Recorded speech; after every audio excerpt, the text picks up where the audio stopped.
সেন্টেন্সের নিচে একটা করে আন্ডারলাইন দেওয়া থাকবে, অর্থাৎ আপনি শুধুমাত্র এইটুকু কথাটা বলবেন যে এখানে আসলে এইটুকু কোন ফ্রেজ, অথবা প্রশ্ন এভাবে হবে the underlined word this dash phrase, তখন আপনাকে আইডেন্টিফাই করতে হবে। এই ঢাকা ইউনিভার্সিটির নিচে ইট বসে দিই, অর্থাৎ আমি শুধুমাত্র ঢাকা ইউনিভার্সিটি তুলে দিয়ে ইট দিয়ে কল্পনা করবো। তখন আমি বললাম it has a nice campus, অর্থ দিচ্ছে না, যদি অর্থ দেয় সেটা কী হবে, নাউন ফ্রেজের অন্তর্ভুক্ত। আজকের এই ক্লাসে আমি অ্যাডমিশনের অতি গুরুত্বপূর্ণ একটা টপিক নিয়ে কথা বলবো, এবং সেটা হচ্ছে ক্লজ অ্যান্ড ফ্রেজ। এবং তার আগে আমি এটা একটু আদ্যবান্ত বলার চেষ্টা করবো, যেন না এখান থেকে যত রকম কোশ্চেন আসুক না কেন যেন আপনাদের কোনো সমস্যা না হয়। Okay, let's get started with this new topic.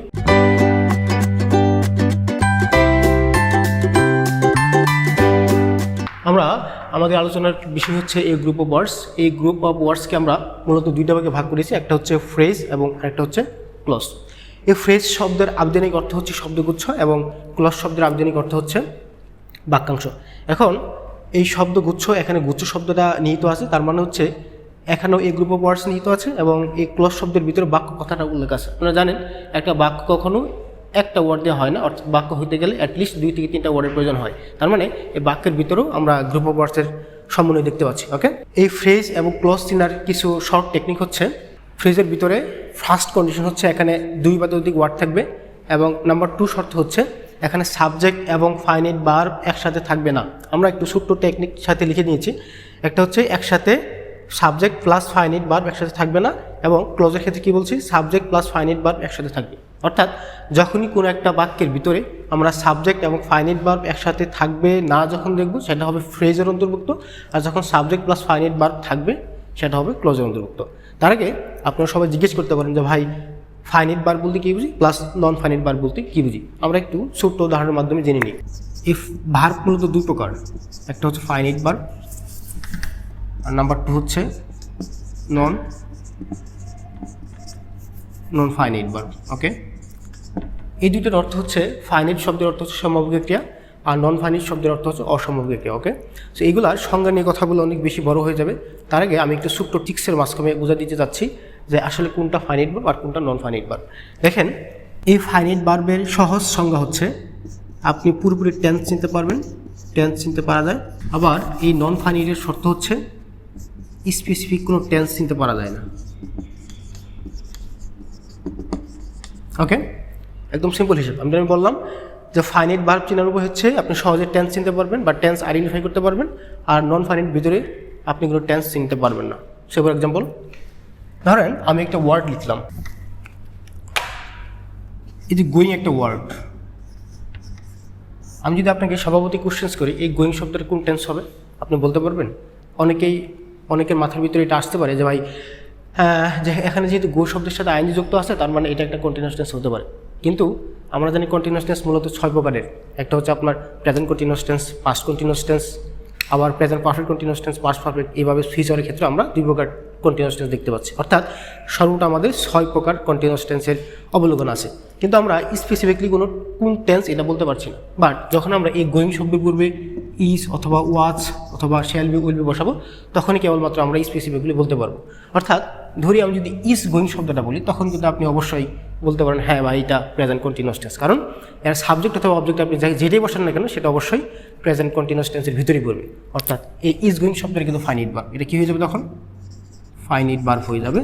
But যখন শুধুমাত্র গোয়িং শব্দটা থাকে তখন কিন্তু এটা কী হয়ে যাবে নন ফাইনাইট ভার্ব। আমি আরেকটু সহজ উপায়ে নন ফাইনাইট ভার্ব বের করার টেকনিকটা বলে দিচ্ছি, এবং এর বাইরে কখনো নন ফাইনাইট ভার্ব যায় না। দেখেন, এই নন ফাইনাইট ভার্বের 4টা চিহ্ন আছে। নাম্বার 1,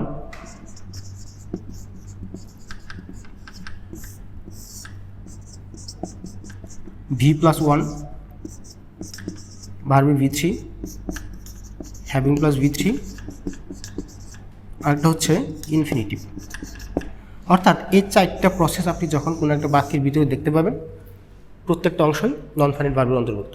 ওকে, ধরেন আমি যদি বলি এই ডান শব্দটা, ডু এর পাস্ট পার্টিসিপল ফর্ম, অবশ্যই এর ভিতরে চলে আসছে, তখন এইটা হবে নন ফাইনাইট ভার্ব। বাট যদি আমি এই ডান শব্দের পূর্বে কোনো একটা অক্সিলারি ভার্ব বসাই দিই হ্যাজ ডান, তখন কিন্তু আবার এটা কি হবে না, নন ফাইনাইট হবে না, কারণ এটা একটা স্পেসিফিক টেন্স নির্দেশ করতেছে। ওকে, দ্যাটস ওয়াই এই যখন এই 3-4টা শব্দ আমরা যখন কোনো একটা বাক্যের ভিতরে দেখতে পাবো এবং টেন্স চেনা যাবে না, সেগুলো অবশ্যই নন ফাইনাইট ভার্বের অন্তর্ভুক্ত হবে।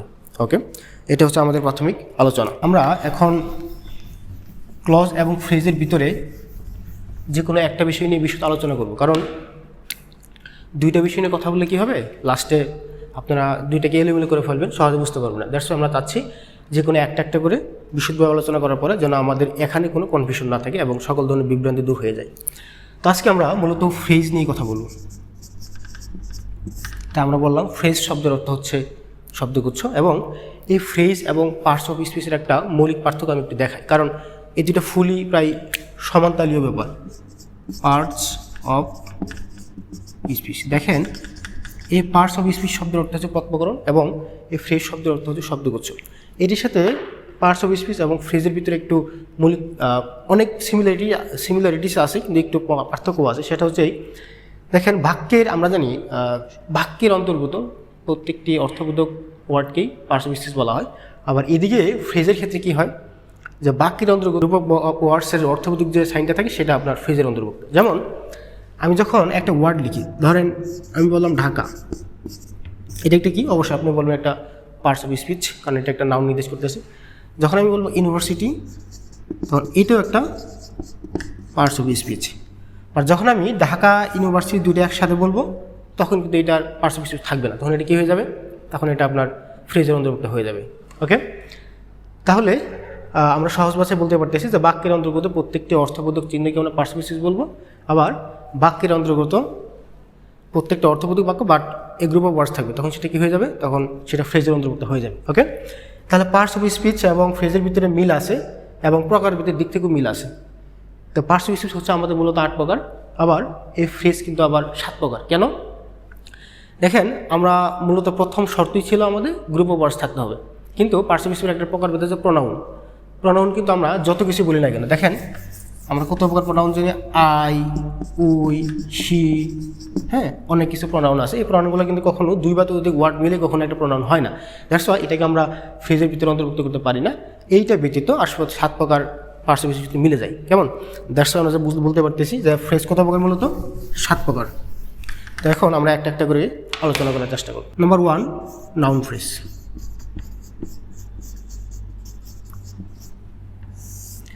দেখেন এই নাউন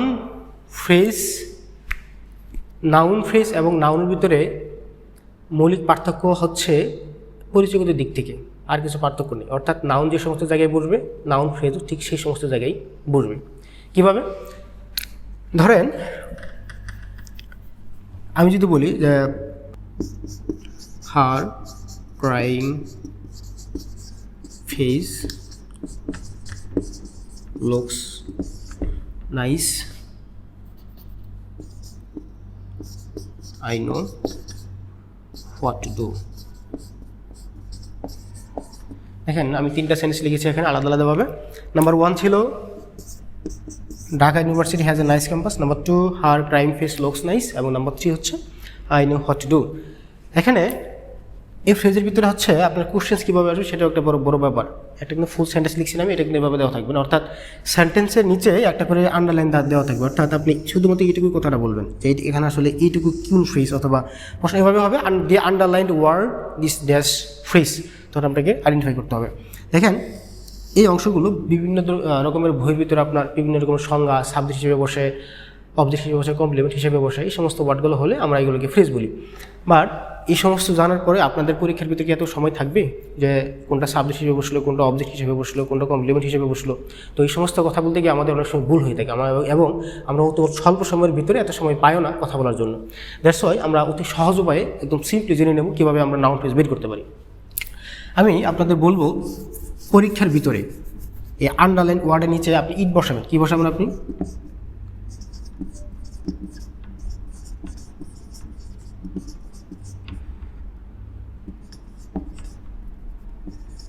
ইট দ্বারা প্রতিস্থাপন করবেন আপনি, অর্থাৎ আন্ডারলাইন ওয়ার্ডের নিচে আপনি কী করবেন, ইট দ্বারা প্রতিস্থাপন করবেন। যদি আপনার অর্থ মিলে যায় সেটা হবে নাউন ফ্রেজ, আর যদি না মিলে যায় সেটা অন্য কোনো ফ্রেজ হবে, বাট নাউন ফ্রেজটা হবে না। যেমন ধরেন আমি যে এই কথাটা বলছি যে Dhaka university has a nice campus, আমি যদি এই ঢাকা ইউনিভার্সিটির নিচে ইট বসে দিই, অর্থাৎ আমি শুধুমাত্র ঢাকা ইউনিভার্সিটি তুলে দিয়ে ইটটি কল্পনা করবো। ধরেন আমি বললাম it has a nice campus, অর্থ দিচ্ছে না? যদি অর্থ দেয় সেটা কী হবে, নাউন ফ্রেজের অন্তর্ভুক্ত হবে। আবার দেখেন একইভাবে হার ক্রাইং ফেস লুকস নাইস, তার কান্দারত চেহারা সুন্দর দেখাচ্ছে। যখন আমি এখানে ইট বসাবো দেখেন অর্থ দিচ্ছে ইট লুকস নাইস, এটা সুন্দর দেখাচ্ছে। আবার একইভাবে যখন আমি এই কথা বলবো I know what to do, অর্থাৎ আমি দাগটা কোথায় দিয়েছি, এখানে দিয়েছি, অর্থাৎ এখানে আমি যদি ইট বসে সেটা কী হবে, নাউন ফ্রেজের অন্তর্ভুক্ত হবে।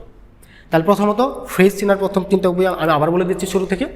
আগে প্রথমত চিনতে হবে এটা কি ক্লজ নাকি ফ্রেজ। আমি বলে দিচ্ছি ক্লজ এবং ফ্রেজের সাইন হচ্ছে, আপনি দেখবেন এখানে 2 বা ততোধিক ওয়ার্ড আছে কিনা। ওকে, দেখেন প্রত্যেকটা ক্ষেত্রে আমরা দেখতে পাচ্ছি 2 বা ততোধিক ওয়ার্ড মিলিং হয়েছে। নাম্বার 2 হচ্ছে সাবজেক্ট এবং ফাইনাইট ভার্ব একসাথে থাকবে না। দেখেন এখানে কোনো সাবজেক্ট এবং ফাইনাইট ভার্ব নাই, এই বাক্যের ফাইনাইট ভার্ব হচ্ছে হ্যাজ, রাইট। তো এখানে কিন্তু আমি কিন্তু হ্যাজের নিচে কোনো দাগ নাই, অর্থাৎ এই ঢাকা ইউনিভার্সিটি এই পর্যন্ত আটকে গেছে, অর্থাৎ এই বাক্যের কোনো সাবজেক্ট প্লাস ভার্ব নেই, অর্থাৎ এখানে কোনো ফাইনাইট ভার্ব নেই, শুধুমাত্র 2 বা ততোধিক ওয়ার্ড আছে এবং এই বাক্যের সাবজেক্ট হিসেবে আছে।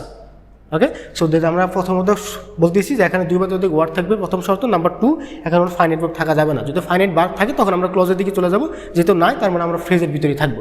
এখন এগুলো জানার পরে আমরা পরবর্তী দেখবো এটাকে কোন ফ্রেজ। আমরা বলছি নাউন ফ্রেজ চেনার অন্যতম উপায় হচ্ছে আপনি ইট দ্বারা প্রতিস্থাপন করবেন। যদি মিলে যায় অর্থটা সেটা হবে নাউন ফ্রেজ, যদি না মিলে যায় সেটা অন্য ব্যাপার। ওকে, দ্যাটস ওয়াই প্রত্যেকটা ক্ষেত্রে আমরা ইট বসাইছি। এখন আপনি বলতে পারেন যে ভাই ইট কি নেওয়া যাবে, অন্য কিছু নেওয়া যাবে না? হ্যাঁ, নিতে পারবেন আপনি। ধরেন আমরা ম্যাথের ক্ষেত্রে যেটা করি, আমরা ধরুন এই এক্স, করিমের বয়স মনে করি এক্স, রহিমের বয়স মনে করি x+2, দ্যাটস ওয়াই আমরা ইংরেজির ভাষায় একটা স্ট্যান্ডার্ড ভ্যালু, দ্যাটস ওয়াই আপনি এটা ইট নিতে পারেন।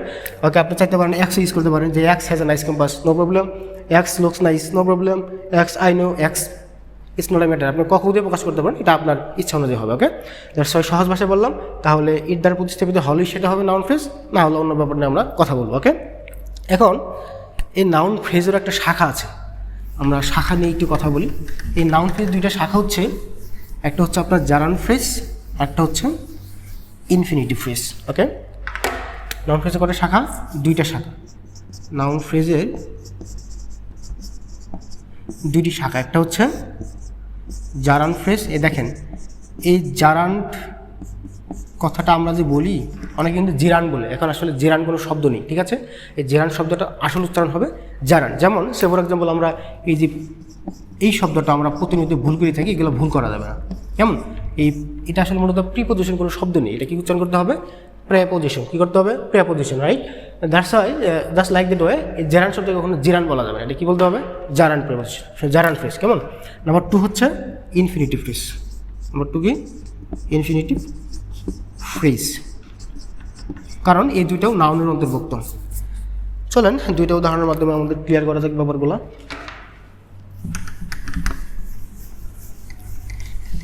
আমি বললাম রাইডিং পয়েন্টস,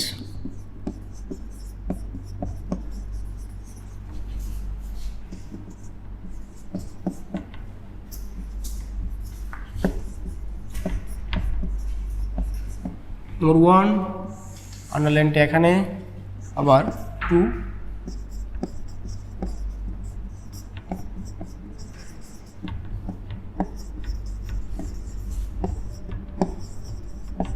আচ্ছা আমরা ধরে নিচ্ছি এপ্রিল এক্সামটা সহজ।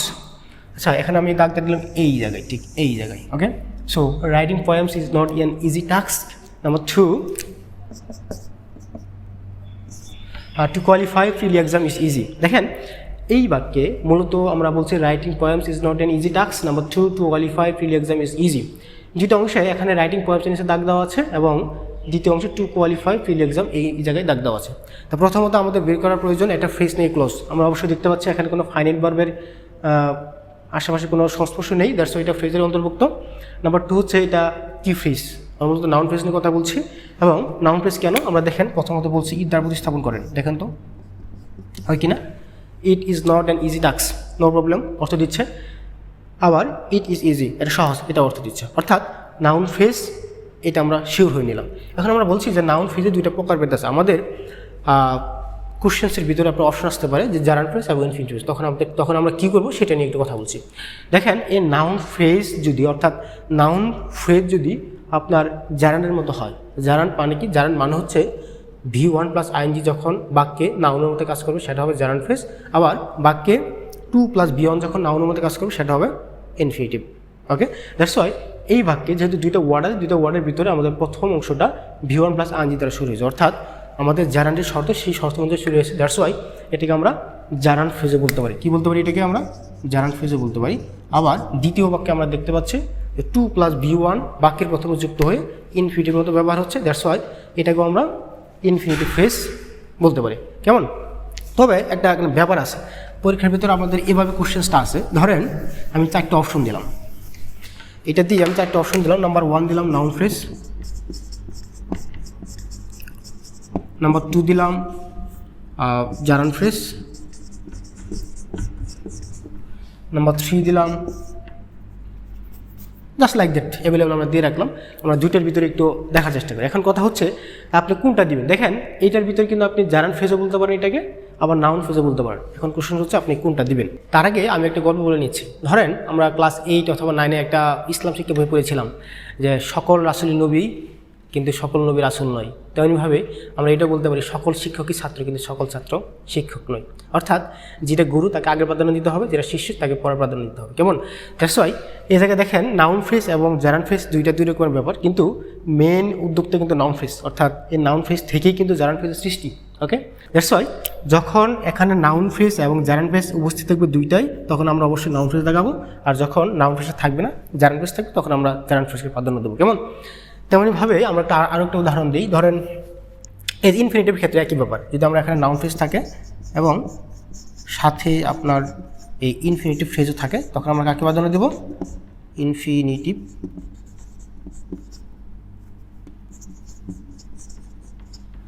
তখন আমরা প্রাধান্য দেব। যদি দুইটি থাকে তখন আমরা নাউন ফ্রেজকে প্রাধান্য দেব, আবার যদি না থাকে তখন আমরা ইনফিনিটিভ ফ্রেজকে প্রাধান্য দেব। অর্থাৎ noun phrase is greater than infinitive phrase. Okay, I think you are clear about this particular term. Thank you. এবং পরবর্তী অংশটুকু আমাদের নেক্সট ক্লাসে ভিডিওতে দেখানো হবে।